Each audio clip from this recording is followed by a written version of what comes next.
The flags of the nations frame a scene of intense activity on an airfield near Silverstone in Northamptonshire this bright May morning.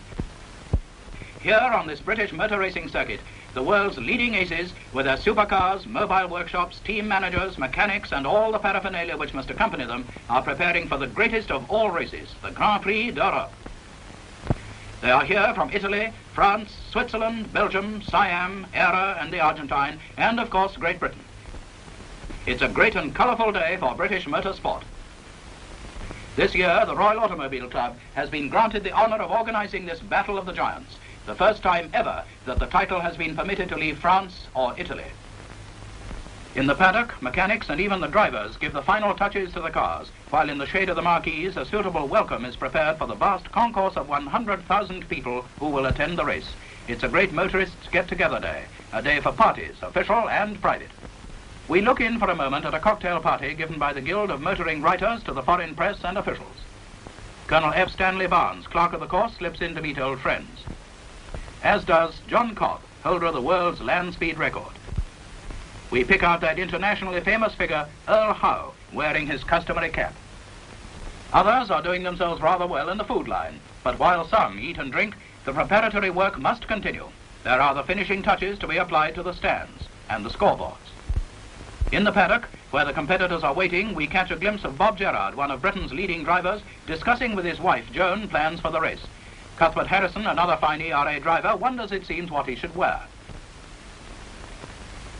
The Alfa Romeo mechanics and team manager are now able to relax and smile, but only temporarily after their labours.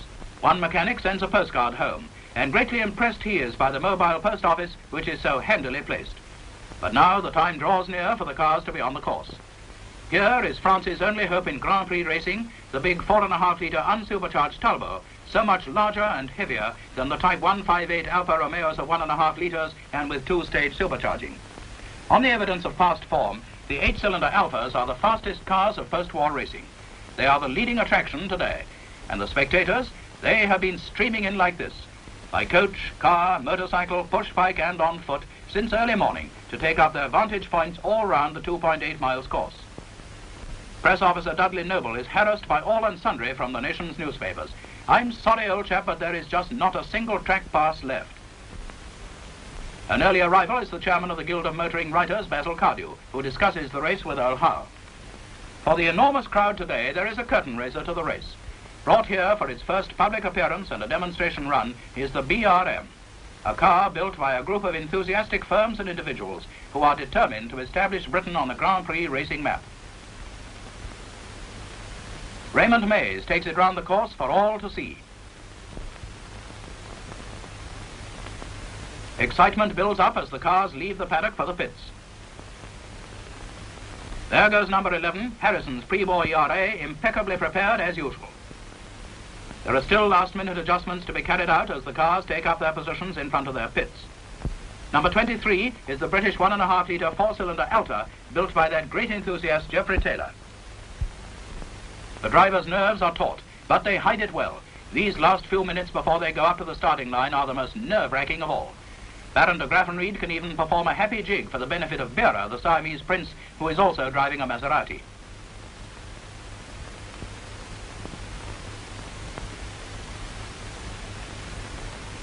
Then the crowd's attention is suddenly diverted from the activity in the pit area.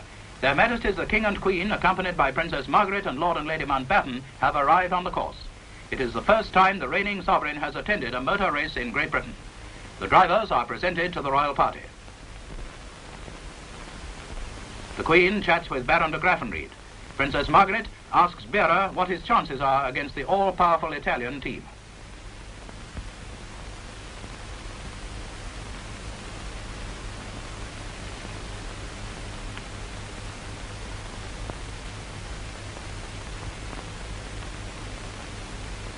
The crowds cheer as the royal party walks back to the royal box, where are waiting the representatives of the national motoring organizations of France, Italy, the Argentine, Belgium, Holland, Norway, Portugal, Sweden, Switzerland and the United States of America, all here as guests of the Royal Automobile Club.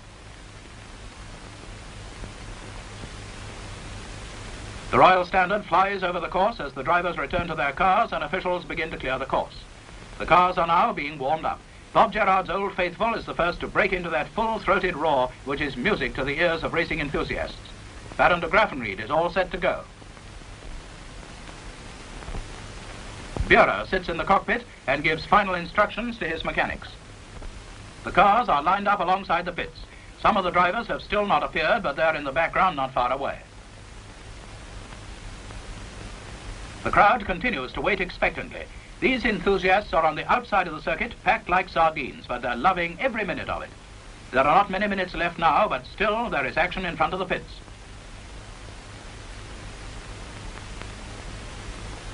The soft warming-up sparking plugs have to be changed for the special racing type. Hurry up, boys. Yes, here comes Colonel Barnes, the clerk of the course, to warn the drivers that they are required on the starting grid. They have one warming-up lap before reaching there.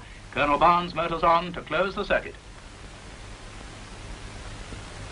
Here they are, the 21 starters in the 1950 Grand Prix d'Europe, lined up for the start with the 4 Alfa Romeos, the fastest in practice, in the front row.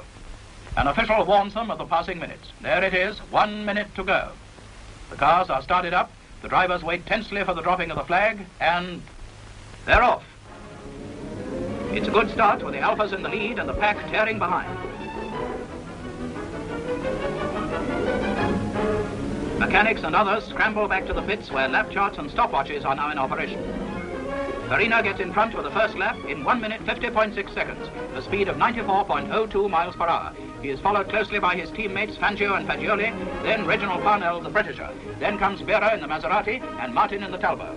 The pace set by the Alfas is a terrific one. There are early retirements, Leslie Johnson's ERA, Martin's Talbot, Tony Rolt's ERA, and less than 5 of the 70 laps completed.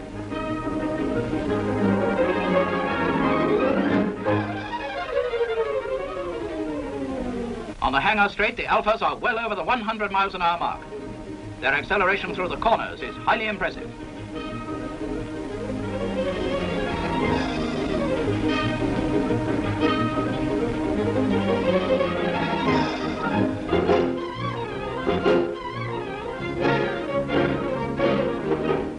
The Royal Party is personally conducted around the inside of the circuit by Mr. Wilfred Andrews and officials of the Royal Automobile Club. The party is able to watch the racing from special stands erected at different points.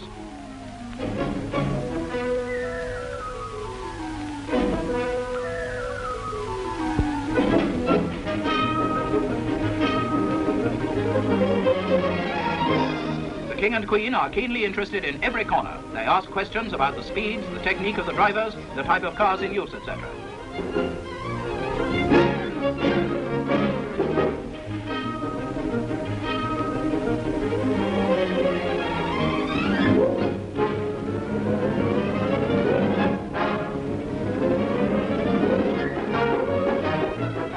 Alfas continue to dominate the race, but now the wily Fagioli has taken the lead from Farina, but by less than half a second.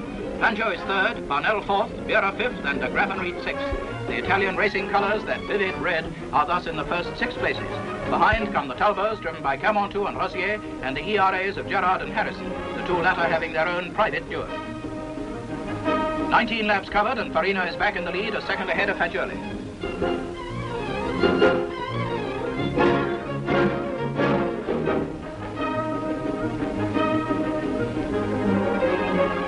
More cars are in trouble. Louis Chiron and Berra in Maseratis have retired, but the Alfas are still lapping steadily at round about 91 miles per hour. David Murray brings his Maserati into the pits and complains about overheating and lack of horses. You're quite right, David, it is hot.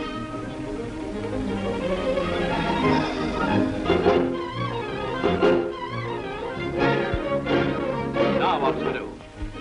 A quick consultation, and the car is found to be too hot to continue. Just another retirement. 36 laps covered, just over half distance. Farina is still in the lead with Fagioli second and Parnell third. Crossley brings in his Alta for refueling. The pressure hose has failed and the car has to be replenished by hand.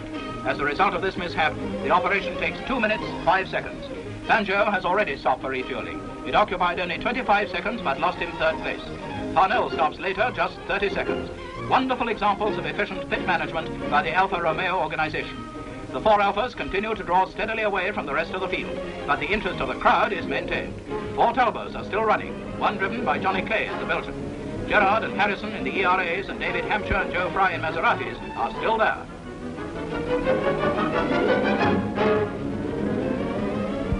There comes unfortunate news of de Graffenried, who has been chasing the French Talbots. He has retired with a broken connecting rod.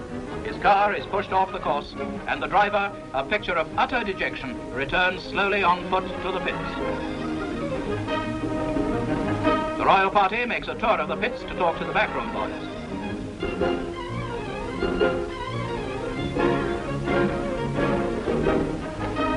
An Alpha victory now seems a certainty, but soon excitement is added to the race by an unexpected development.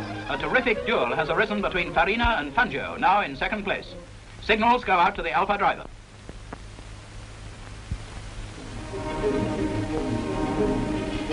Watches and lap times have been carefully checked. And then out goes the board. Farina, Fangio, Fagioli, Parnell. At 60 laps with less than 30 miles to go, the position remains unchanged, but Farina has only half a second lead over Fangio. Then, with only a few miles to go, you can hear the groan from the crowd as the loudspeakers announce Fangio has retired with a broken oil pipe. And so Farina comes in to receive the checkered flag, the winner at an average speed of 90.95 miles an hour. It's been a great Italian victory with Fagioli second and Parnell third. The French Talbots driven by Caventou and Rossier are fourth and fifth, the ERAs of Gerard and Harrison sixth and seventh. The crowd invades the circuit to pay tribute to the drivers. This memorable scene is recorded for the newsreels by Guild member Paul Wyand. And as the band of the Grenadier Guards plays the Italian national anthem, the drivers are lined up in front of the royal box to receive their awards. It is indeed a great day for Giuseppe Farina, Doctor of Engineering and racing driver, later in the year to be proclaimed the 1950 world champion. Garlanded, proud and happy, he thanks the crowd for its wonderful welcome. I have one great desire, he says, to come to Silverstone again and again.